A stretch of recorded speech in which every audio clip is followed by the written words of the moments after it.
नमस्कार। अमन study point पर आप लोगों का हार्दिक स्वागत है।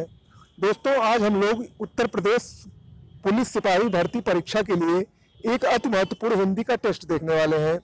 अगर आपको हमारा ये टेस्ट अच्छा लगेगा तो हमारे चैनल को आप लोग सब्सक्राइब कर लीजिएगा और इसके अलावा इस वीडियो को लाइक करना मत भूलिएगा। तो आइए हम लोग शुरुआत करते हैं। पहला प्रश्न है, घूसर धूसर शब्द का पर्यायवाची है।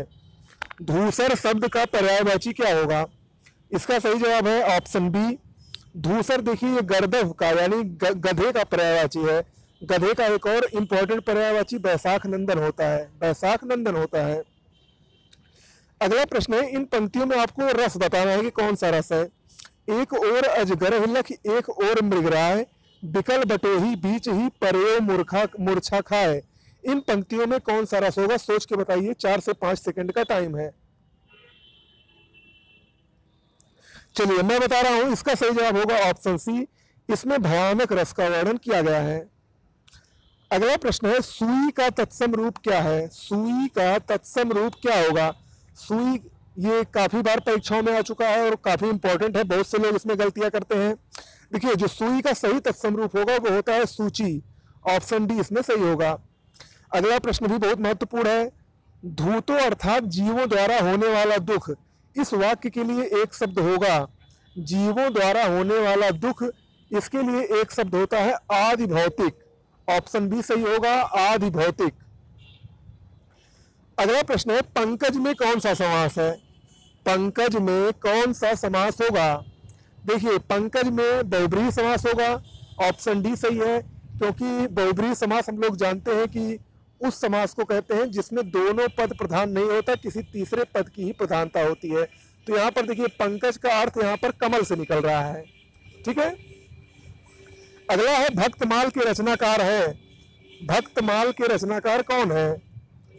चलिए, इसका सही जवाब है भक्तमाल के रचनाकार नाभादास है। ऑप्शन ए सही होगा, नाभादास। अगला है, अवगुंठन का अर्थ है। अवगुंठन का सही अर्थ क्या होगा? ये काफी बार परीक्षाओं में आ चुका है और काफी महत्वपूर्ण है परीक्षा की दृष्टि से। आप लोग बताइए, अवगुंठन का क्या अर्थ होगा? देखिए, इसका सही अर्थ होगा ऑप्शन ए। अवगुंठन का अर्थ होता है घूंघट। ऑप्शन ए इसमें सही होगा। अगला है, अनुरूप का विलोम है। अनुरूप का विलोम शब्द होगा। अनुरूप का विलोम प्रतिरूप होता है। ऑप्शन बी सही है इसमें। अगला प्रश्न है, भभूत का तत्सम शब्द है। भभूत का तत्सम शब्द क्या होता है? आप लोग सोच के बताइए। चलिए, इसका सही जवाब होगा भवभूत का तत्सम शब्द होता है भवभूति। ऑप्शन सी सही होगा इसमें, भवभूति। ये भभूत का तत्सम शब्द होता है। अगला है, निम्न में से कौन सी बोली उत्तर प्रदेश की नहीं है? निम्न बोलियों में से जो चारों बोलियां दी गई हैं, इनमें से कौन सी बोली उत्तर प्रदेश की नहीं है, आपको बताना है। चलिए, इसका सही जवाब ऑप्शन बी होगा, बघेली। बघेली ये मुख्यतः छत्तीसगढ़ राज्य में बोली जाती है, जबकि ऑप्शन में दी गई बाकी तीनों बोलियां ब्रज, अवधी और भोजपुरी, ये उत्तर प्रदेश की प्रमुख बोलियों के अंतर्गत आती हैं। अगला है, गूलर का फूल होना, इस मुहावरे का क्या अर्थ होगा? गूलर का फूल होना, इस मुहावरे का सही अर्थ होगा दुर्लभ होना। ऑप्शन डी सही है इसमें। अगला प्रश्न है, हिंदी शब्द किस भाषा से लिया गया है? देखिए, ये बहुत ही महत्वपूर्ण प्रश्न है और अभी हाल ही में सुपर टेट की जो परीक्षा हुई है अध्यापक भर्ती के लिए, उसमें यह प्रश्न आया था। हिंदी शब्द मुख्यतः फारसी भाषा से लिया गया है। ध्यान रखिएगा, ऑप्शन बी सही है इसमें। हिंदी शब्द फारसी भाषा से लिया गया है। अगला है, बुद्धिमान शब्द किस संवर्ग में है? यानी व्याकरण की दृष्टि से बुद्धिमान क्या है? संज्ञा, सर्वनाम, विशेषण या अव्यय? इन चारों में से बुद्धिमान किस संवर्ग में है? तो देखिए, बुद्धिमान मुख्यतः विशेषण है। ऑप्शन सी सही होगा इसमें। अगला है, निम्न में से महाप्राण व्यंजन कौन से हैं? देखिए, महाप्राण व्यंजन क्या होता है, पहले तो आप लोग उसको जानिए। महाप्राण व्यंजन वे व्यंजन होते हैं जो प्रत्येक वर्ग, जो पांचों वर्ग होते हैं, उनके जो दूसरे और चौथे वर्ण हैं, दूसरे और चौथे अक्षर हैं, उन्हीं को हम लोग महाप्राण व्यंजन कहते हैं। तो इसमें देखिए, चारों में दूसरा या चौथा वर्ण कौन सा है?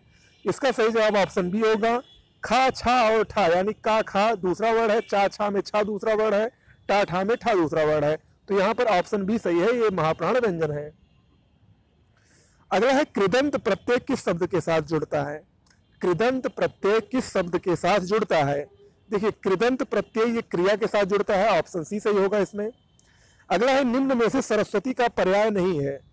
4 ऑप्शन दिए गए हैं, चारों में से कोई एक सरस्वती का पर्यायवाची नहीं है, वही आपको बताना है कि कौन सा सरस्वती का पर्यायवाची नहीं है।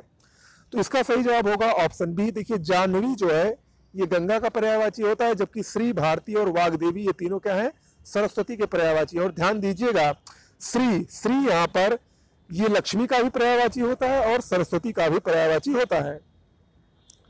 अगला है 100 अजान एक सुजान किसकी रचना है? 100 अजान एक सुजान ये बालकृष्ण भट्ट की रचना है, ऑप्शन बी सही होगा। अगला प्रश्न है निम्न में से कौन अष्टछाप के कवि नहीं थे? इन चारों कवियों में से देखिए अष्टछाप के कवि मुख्यतः उसमें 8 कवि थे, इसलिए उनको अष्टछाप का कवि कहा जाता है। तो आपको बताना है इन चारों में से कौन से अष्टछाप के कवि नहीं थे। इसमें सही जवाब ऑप्शन बी होगा। देखिए जो नाभा दास थे ये अष्टछाप के कवि नहीं थे, बाकी कृष्णदास, कुंभन दास, नंददास, इसके अलावा इसमें एक और बहुत ही महत्वपूर्ण कवि थे जिनका नाम सूरदास था। इसके अलावा चतुर्भुज स्वामी भी इसी में थे। ऐसे ऐसे करके 8 कवि इसमें थे। अगला है दिशाएं ही जिनका वस्त्र है उन्हें क्या कहा जाता है? दिशाएं ही जिनका वस्त्र है उनको दिगंबर कहते हैं, ऑप्शन सी सही होगा। अगला है इनमें आपको बताना है कौन सा रस है? निस्दिन बरसत नयन हमारे, सदा रहत पावस ऋतु हम पर जपते श्याम सिधारे। एक बार मैं फिर से पढ़ रहा हूं, निस्दिन बरसत नयन हमारे, सदा रहत पावस ऋतु हम पर जपते श्याम सिधारे।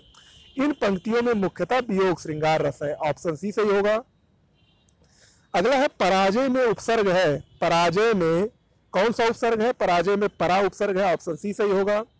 अगला है प्रतिधन आघात का संधि रूप क्या होगा? प्रतिधन आघात का संधि रूप होगा प्रत्याघात, ऑप्शन ए इसमें सही है। और इसमें कौन सी संधि होगी? इसमें यण संधि होगी। अगला है प्रयत्न के आधार पर ला किस प्रकार की ध्वनि है?